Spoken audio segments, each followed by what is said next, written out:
Before we begin, listen to this carefully. If a voice you recognize calls from somewhere it should not be, do not answer it. Do not correct it. Do not let it know it got close. Welcome back to Midnight Echo Radio. I'm Seraphine Corven.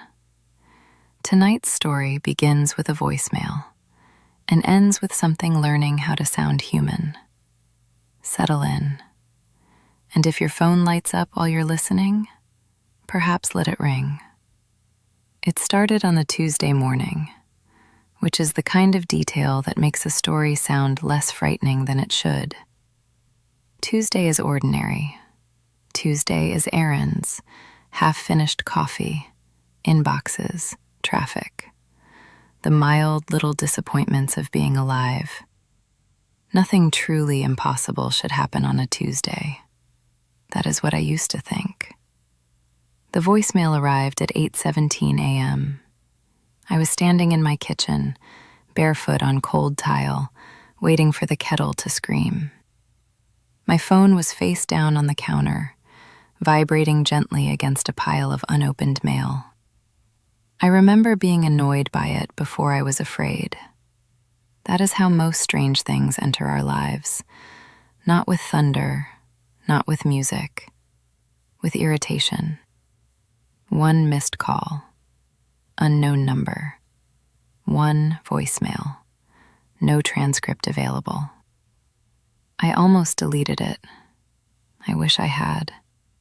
Instead, I tapped play and lifted the phone to my ear. At first, there was nothing but room tone. A soft, hollow sound, like the inside of a closed closet. Not silence exactly. Silence has a shape when it comes through a phone. This was different. This felt occupied. Then I heard breathing. Slow, careful, too close to the microphone. I pulled the phone away, checked the screen, then brought it back to my ear. The breathing continued, and then a voice whispered my name. My own voice. Not a recording I recognized. Not one of those awkward little fragments from a video or an old message where you hear yourself and think, do I really sound like that? This was me. Me at my quietest. Me when I was trying not to wake someone. Me from a room I had never entered. It said my name once, then stopped. I stood there in the kitchen with the kettle beginning to shake on the stove, and for a few seconds, I convinced myself it was a prank. Some kind of voice filter, some app, some scam. People can do anything with audio now. They can steal a face, steal a voice, make the dead sing birthday songs if you give them enough samples. That explanation helped. For about 9 seconds. Then the voicemail continued. My voice said, I'm outside. The kettle screamed. I dropped the phone. It hit the tile and the sound stopped. Not because the voicemail ended, but because the speaker cracked against the floor. A thin, bright line split across the screen. I did not move. I looked at the kitchen window. The blinds were half open. The morning outside was gray and wet, the street empty except for a delivery van parked beneath the bare trees. There was no one on the porch, no one by the gate, no face at the glass. Still, I did not go near the window. The phone buzzed again on the floor. Same number. This time, I let it ring. It rang for exactly 11 seconds. Then it stopped. Another voicemail appeared. I should have called the police. I should have called my sister. I should have left the apartment and gone somewhere loud and public and full of people who would keep reality pinned in place.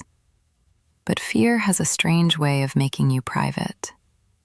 You start protecting the impossible from other people. as if saying it out loud might make you responsible for it. So I picked up the phone. I played the second message. This one began with my laugh. Not a happy laugh, a nervous one. The breathy little sound I make when I am trying to pretend something is fine. Hearing it come from an unknown number felt worse than hearing my name. A name can be copied. A laugh is harder. A laugh carries the parts of you that never learned to perform. Then my voice said, "You always take too long to answer." I locked the phone. The apartment was very quiet. The kettle had boiled itself empty. The burner clicked softly beneath it. Somewhere above me, a pipe knocked once inside the wall. I turned off the stove. That was when the knocking came again. Not from the pipe, from the front door. 3 taps. Soft, polite, patient. I remember staring down the hallway, unable to understand how something could feel both far away and already inside. The door was locked, the chain was set, the deadbolt was turned. I had checked it the night before. I always checked it, twice. 3 more taps. Then my phone vibrated in my hand. A new voicemail. No ring this time, just there, waiting. I do not know why I played it. Maybe because the knocking stopped the instant I pressed play. Maybe because by then, some frightened part of me believed the phone and the door were part of the same body, and I had to choose which mouth I wanted it to use. The third message was almost silent. Then my voice whispered, "Don't look through the peephole." I looked at the door. The hallway light outside flickered through the little gap beneath it. Something shifted on the other side. A shadow moved against the threshold, thin and broken by the strip of light. It was standing too close. Whoever it was, whatever it was, it had its face almost pressed to the other side. I did not look through the peephole. I backed into the kitchen instead, one step at a time, keeping my eyes on the door. The phone slipped in my palm. The cracked screen lit up again. Unknown number. Incoming call. I let it ring. This time it rang for much longer.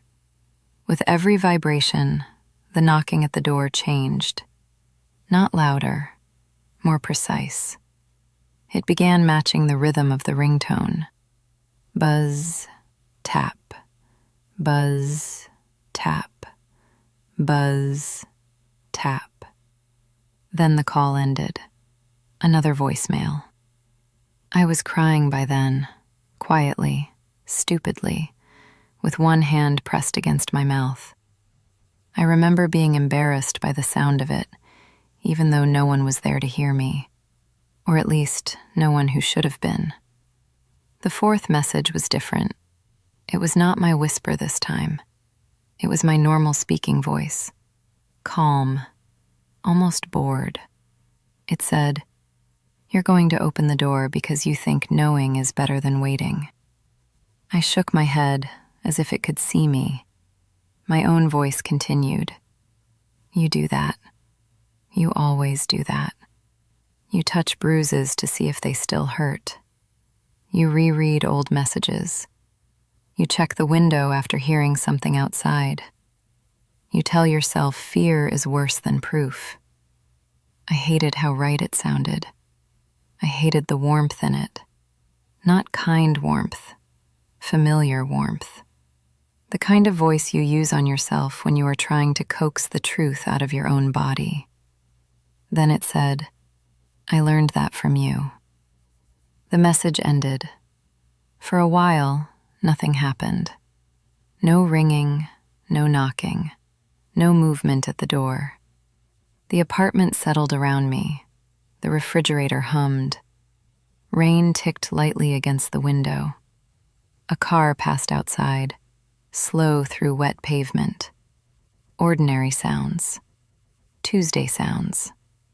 I almost laughed. That was the worst part.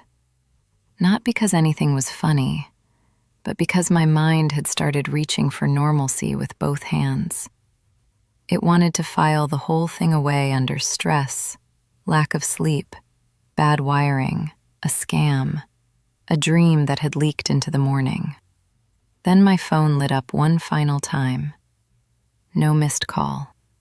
No unknown number. This voicemail was from me. My contact photo. My number.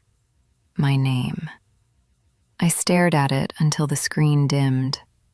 Then I tapped play. For the first few seconds, I heard my kitchen, the refrigerator, the rain, my own breathing, shaky and close. It was not a recording from before. It was happening now. On the voicemail, I heard myself standing exactly where I stood. Then I heard the hallway behind me creak. In the apartment, the hallway behind me creaked. On the voicemail, I heard myself turn. In the kitchen, I turned. There was nothing there. Only the dark mouth of the hallway, the closed bedroom door, the little table where I dropped my keys every night. The voicemail kept playing.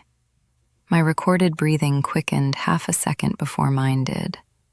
Then, from the phone, my voice whispered, very gently, "Not the door." The bedroom door opened. Just an inch. Not fast. Not dramatic. Only enough for the darkness inside to become a different kind of darkness. I could not move. The voicemail continued in my ear. I heard myself say, "It was already in here." From the bedroom, something answered in my voice. "Much better." That was 3 weeks ago. I left the apartment without my shoes, without my purse, without locking the door behind me. I told my landlord there had been a break-in. I told my sister I had a panic attack.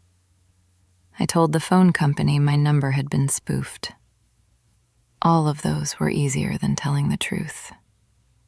I changed my number. I moved in with my sister. I sleep with my phone in another room now. Most nights that helps. But last night at 8:17 exactly, her phone rang while we were eating dinner. She looked at the screen and frowned. Unknown number. I told her not to answer. For once, she listened. The call went to voicemail. We sat there at the table while the little notification appeared. Neither of us touched it. Then, from the speaker, without anyone pressing play, my sister's voice whispered my name. Not her name. Mine. And then, in my voice, much farther away, something laughed. If tonight's story unsettled you, hold on to the feeling for a moment. There is a particular kind of fear that comes from hearing yourself where you do not belong. A voice is supposed to prove presence. It says, "I am here." It says, "This is me." But sometimes a voice is only bait. Sometimes it is a hand reaching through the dark, wearing the sound of someone you trust. Thank you for spending part of your night with me on Midnight Echo Radio. I'm Seraphine Corven. If an unknown number calls after dark, let it ring. And if the voicemail uses your voice, do not play it twice.